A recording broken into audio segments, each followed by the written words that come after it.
we're about to get a little sciencey up in here. What's up, everybody? Welcome back to the channel. Today we're going to get a little bit sciencey as we talk about tapering. Let's dive in.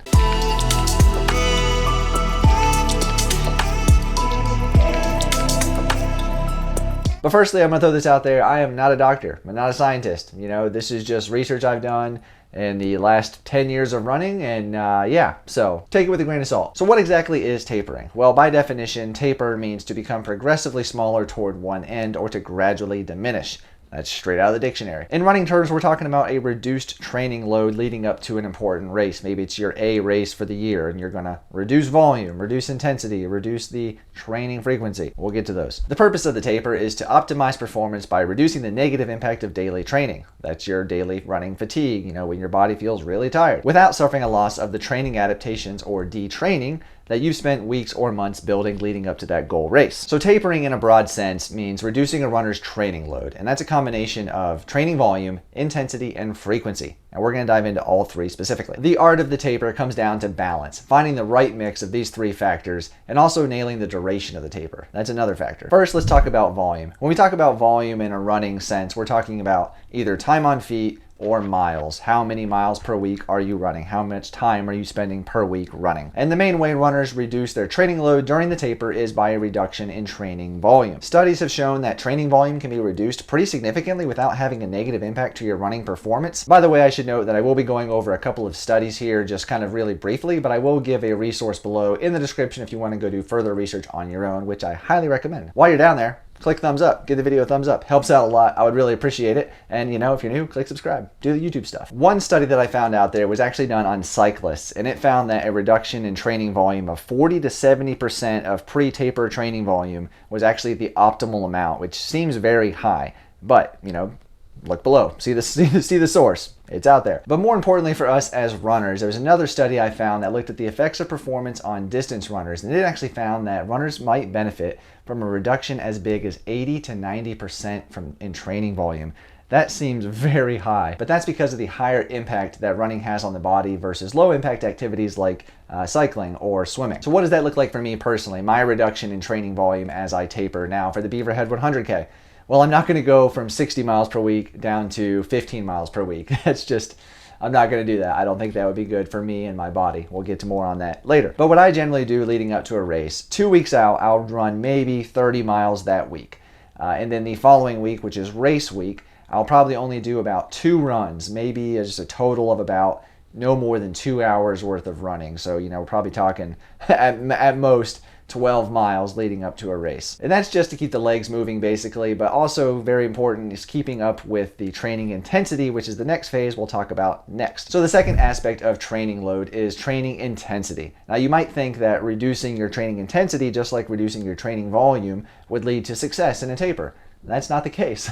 It's been repeatedly shown time and again, multiple studies, that reducing training intensity actually hurts or inhibits your athletic performance come race day. It has been found that upholding that training intensity and maintaining some real quality sessions during that reduced training volume is key to hanging on to those training-induced adaptations during overall reduced periods of training load. So basically, you got to keep up some intensity. So for me, this might look like some strides on flat ground, maybe uphill strides, maybe 6 by 15 second uphill strides or 30-second uphill strides, or even doing some higher intensity short intervals. Like on my plan this week, I had scheduled 4 2-minute hard effort intervals. So that's like probably an 8 or 9 on the RPE, the rate of the runner's perceived effort scale. So it was pretty high intensity. However, I didn't get to do those because if you can't tell by my voice, I'm a little under the weather. I've been kind of sick since Saturday. I'm really trying to focus on my health right now and getting healthy so I can go to the race healthy versus the training right now, unfortunately, but that's less than ideal. So these higher intensity sessions, I would generally do about 2 weeks before race day. During race week, I would probably do 1 session of strides at the end of an easy run just to get that turnover going and keep the legs kind of fresh and ready to go for race day. So that leads us to training frequency, the third aspect of training load. Unlike intensity, you can afford to be a little more lenient with your training frequency during the taper. The general consensus is that if you can and you want to maintain a higher training frequency leading up to your race, it's generally not going to hinder your performance, as long as the volume of these sessions is reduced accordingly. Just keep that in mind. So now that we've covered the training load, which we know is training volume, training intensity, and training frequency, and now we can talk about the duration of the taper. How long should you taper, and is one duration better than another? Well, depends. Many tests and studies have been conducted by people far more educated than I am, but it seems like the general consensus is that a 10 to 14 day taper is optimal. Now, with that said, there are people that can benefit from a much longer taper, maybe a 3 or 4 week taper. That will primarily depend on that runner's fatigue, whether that's physically or psychologically, because let's face it, running a lot of miles and a lot of time on the feet during a big training block can be psychologically draining towards the end. You can be just kind of mentally burn out a little bit. Whereas some people might lose those training adaptations more quickly, so they may benefit from a shorter taper. It all depends. So for me, what I have found over the years that works best for me and my body is I prefer about a 2-week taper, so 14-day taper. Doing these long training blocks, like especially for Beaverhead, this has been a very long training block. I am mentally a little bit tired, not gonna lie. There's been plenty of times where I've just not felt like running because I'm tired. I don't like doing doubles. I'm not a morning person. I don't like running in the morning at all. I hate it. But doing doubles, I have to wake up really early before work and do a run and then run later that day. I'm tired of that. So for me, I like a taper to let my brain relax, get that mental break from the training.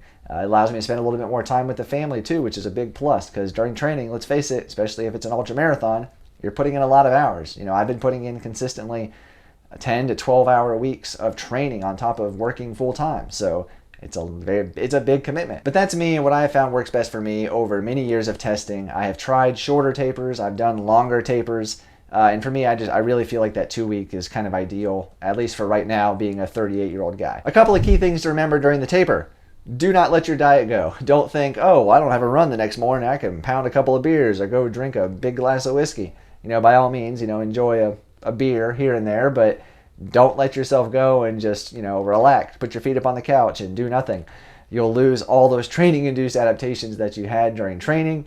It just won't benefit you. So just remember, it's very important to fuel your body during taper, just like it is during the race. Your muscles are repairing themselves right now. All of that is taking place internally in your body. You got to fuel that. But the bottom line throughout the taper is listen to your body, do what works for you. If you have a coach, talk with your coach, communicate, how your body is feeling. How are you feeling mentally? Do you need longer? Do you need more? Do you need a shorter taper? Do you need higher intensity? Talk to your coach, work together. If you don't have a coach, just experiment. Try one thing before a different race. If that worked well, make a note of it. If it didn't, make a note of that too and try something different the next time. Well, that is going to do it for this video on tapering. I hope it was maybe a little helpful. If so, please give the video a thumbs up. It does help a lot. Also in the description, you can go check out the merchandise store, pick out a shirt. We have a couple of different options. This one was just released this last week. You can take a look, quite a few different colors and designs. You get a hoodie, a shirt. Take a look, see if you can find something you like. Help support the channel. I would appreciate it. Well, that's going to do it. Hope you enjoyed it. If you want to take a look at a video about stretching, the routine I do pretty much after every single run that I do, right on the screen, you can go take a look at that. Hopefully help your body out a little bit too. And on this side of the screen, I'll throw up a playlist of some race videos to go check out. So thank you for watching. I do appreciate you all, and I'll see you on the next one.